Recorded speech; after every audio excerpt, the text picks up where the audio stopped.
Hey guys, today we're going to make a lovely citrus and basil dessert. It's a basil panna cotta with a citrus gel square, a white chocolate and vanilla gel, a lemon sponge cake, a basil butterfree, and a delicious citrus and basil vinaigrette. So, let's begin. First, the basil panna cotta.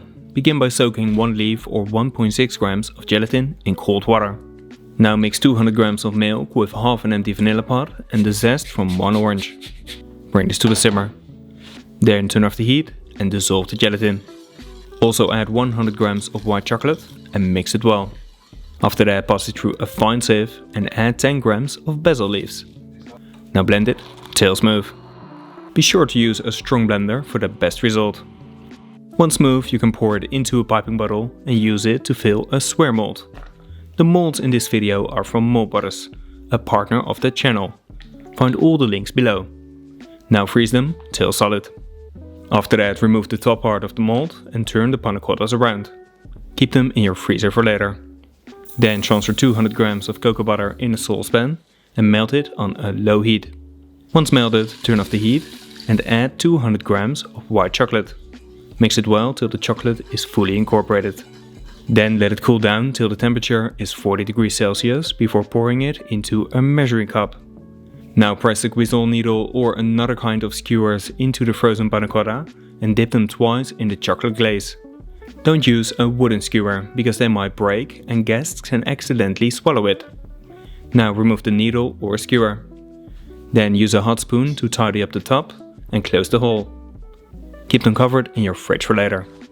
Now I also filled a mandarin flower mold with the chocolate glaze. Just level the top and let it set in your fridge. Then after unmolding, keep them covered in your fridge as well. Now for the citrus gel squares. Begin by zesting 1 lemon, 2 limes and 2 oranges. Keep the zest covered in your fridge. Then slice the zested citruses in half and juice them for 50 grams of lime juice, 50 grams of lemon juice and 110 grams of orange juice. Also add 30 grams of ginger syrup, 60 grams of sugar, 4 grams of agar powder and 3 grams of gelatin powder. Mix it well and then bring it to a boil for at least 30 seconds. Stir it every now and then. Then pour it into a bowl and let it set in your fridge. Once it has set, transfer it into a blender and blend it till smooth. Find a link to all my equipment below this video. Now add the gel to the citrus zest we made before and mix it well. I don't add the zest before because it will lose its fresh, vibrant flavor from cooking the gel. Then transfer it into a piping bag and fill a small square mold.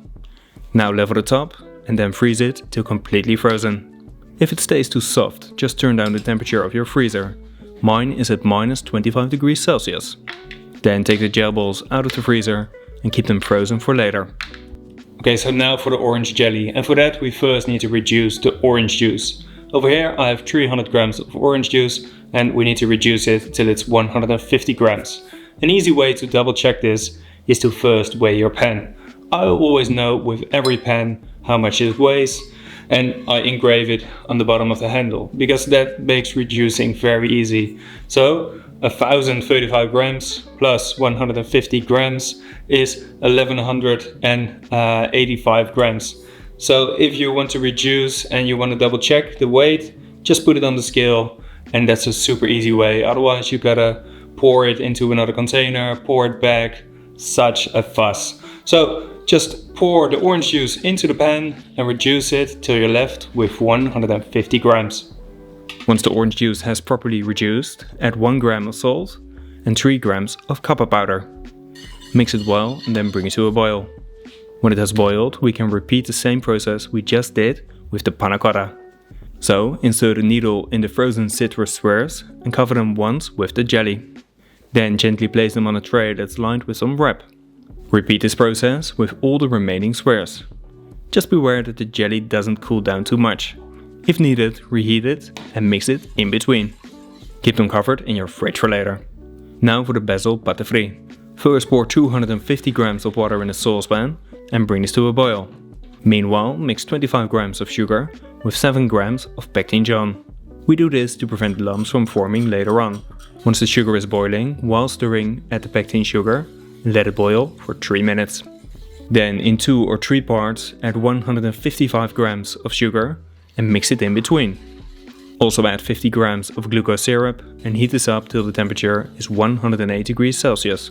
Meanwhile, mix 10 grams of basil leaves with 1.5 grams of citric acid and 20 grams of water. Blend it till smooth. This will result in a beautiful vibrant color. Also spray some pan coating on a small tray. Once the temperature is the desired 108 degrees Celsius, add the basil and citric acid liquid. Then mix it and bring it to a boil once more. Now pour it into a tray and let it set for at least 2 hours out of the fridge. While it's happening, we can start on the basil sugar. Mix 8 grams of basil leaves with 20 grams of sugar and 3 grams of citric acid. Blend this for a couple of seconds. Then add 80 grams of sugar and blitz it for 5 or 6 times. This is a great way to make flavored sugar with other herbs as well. Once the butterfree has set, transfer the basil sugar on top and spread it. Gently take the butterfree out of the tray and cover the other side as well. Now place it on your cutting board and portion it to the desired size. I first cut it in long strips and covered them in sugar as well. Then I portioned them in cubes and covered them once more. Not only is this the perfect garnish, but also a lovely friandise. Keep them dry and covered for later. Now for the white chocolate and vanilla gel. First mix 220 grams of milk with half an empty vanilla pot. Cover the pan with a lid and heat this up till it starts to steam. Then turn off the heat and let it infuse for at least half an hour. After that add 3 grams of agar powder and while stirring bring it to a boil. Now turn off the heat and add 80 grams of white chocolate. Mix it well till all the chocolate is incorporated and then pass it through a fine sieve. Then let it set completely in your fridge. Once it has set, transfer it into a blender and blend it into a smooth gel. Blend it a bit longer than normal to create some heat from the friction. This will ensure a smooth gel that's fully emulsified. Now transfer the gel into a piping bottle and keep it in your fridge for later. Then the lemon sponge cake. Mix 150 grams of egg white with 45 grams of hazelnuts, 15 grams of flour, 30 grams of sugar, 2 grams of salt and the zest from 1 lemon. Blend it till smooth. This takes at least 2 to 3 minutes. Once smooth, pass it through a fine sieve to ensure that there are no lumps. Pass it through using a ladle so you don't waste a single drop. Now pour the batter into a siphon and charge it with 2 charges. Shake it well after each charge for a beautiful fluffy sponge. Then make 3 thin incisions in some paper cups and place them next to each other. Then fill the cups a little over half and bake the sponge cakes in a microwave at 600 watts for 40 to 45 seconds. Once baked, turn the cups upside down on your worktop and let them cool down completely. Now to remove the cakes, give the cups a quick roll and then turn them around on your worktop. If they stick, you can always give them a little hand with a knife. Then keep them covered in your fridge for later. Now for the honey lemon tuile. Mix 60 grams of egg white with 40 grams of a neutral oil, 10 grams of butter, 2 grams of salt, 50 grams of honey, 50 grams of flour and the zest from 1 lemon. Blend this till smooth. Now spread the batter on a tuile mold and level it with a palette knife. Bake the tuile at 140 degrees Celsius for around 15 to 20 minutes till golden brown. Then when still hot, remove the tuile from the mold and keep it covered at room temperature. I also made some tuile leaves from the same batter that I colored with some green coloring powder. Only bake this one for 10 minutes to prevent the green from turning brown. Now for the citrus and basil vinaigrette. Mix 230 grams of orange juice with 60 grams of honey, 250 grams of apple juice, 60 grams of sugar, 20 grams of basil leaves and 15 grams of verbena leaves. Blend this till smooth. Blend it until there are no more green spots. Now pass the broth through a fine sieve. Do this in a bowl that's sitting in an ice bath. You want the broth to cool down as fast as possible to prevent it from turning brown. While it is cooling down, we can make the basil oil. For that, mix 30 grams of basil leaves with 150 grams of a neutral oil. I use sunflower or grapeseed oil. Then blend it till the temperature of the oil is 65 degrees Celsius. It will heat up from the friction. Once it's done, let it drain on a superfine sieve or a sieve that's lined with a kitchen paper. Do this in your fridge so the color doesn't turn brown. Now to finish the vinaigrette, mix 3 parts of the broth with 1 part of the basil oil. Then just give it a quick mix before it's ready to be served. Keep it covered in your fridge for later. Now we can start to finish the dessert. Begin by placing a big plate on a turntable and turn it. Use this to create an even circle with the white chocolate and vanilla gel. We do this to keep the plate nice and tight when pouring the vinaigrette in the center. Now place 3 of the panna cottas around the gel and also place 5 of the citrus squares in between. Be gentle so they don't break. Then add a couple of the Basil butterfree together with the lemon sponge that I've portioned in small bits. Fill the space in between with some dots of the white chocolate gel and decorate the top with some fresh leaves.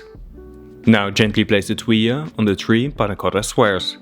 Decorate the tuile with the green tuile leaves and the white chocolate flowers. Then the dessert is ready to be served with that delicious vinaigrette. Okay guys, that's it for today. I really enjoyed making this one. At first I didn't know exactly what to do in terms of flavors and textures, but I think I nailed it because I already tasted a couple at the back and it was incredible. For the pairing we have a lovely Chenin Blanc from the Dryland collection from South Africa. And I think it's gonna pair really well. If you wanna know more, click on the link in the description of the video and I will talk a little bit more about the pairing. But for now, let's just dig in.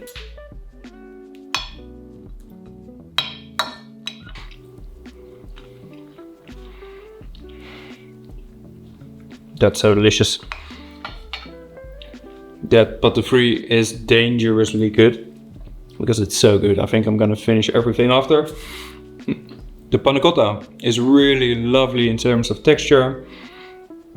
It's not too jelly-like, it really melts in your mouth. The crispiness from the tuile, from the chocolate glaze, I think it just pairs super well. And for the pairing, yeah, that's super nice as well. Lovely notes of lemon with vanilla, and I mean that's gonna pair super well with this dessert. But it's rich, it's a bit fatty, and it goes so well with the freshness of the dessert. So guys, that's it for today. I really hope you've enjoyed the video. Let me know in the comments what you want to see next. Like and share the video, and subscribe if you want to support my channel and if you don't want to miss any other great recipes. And as always, bon appetit.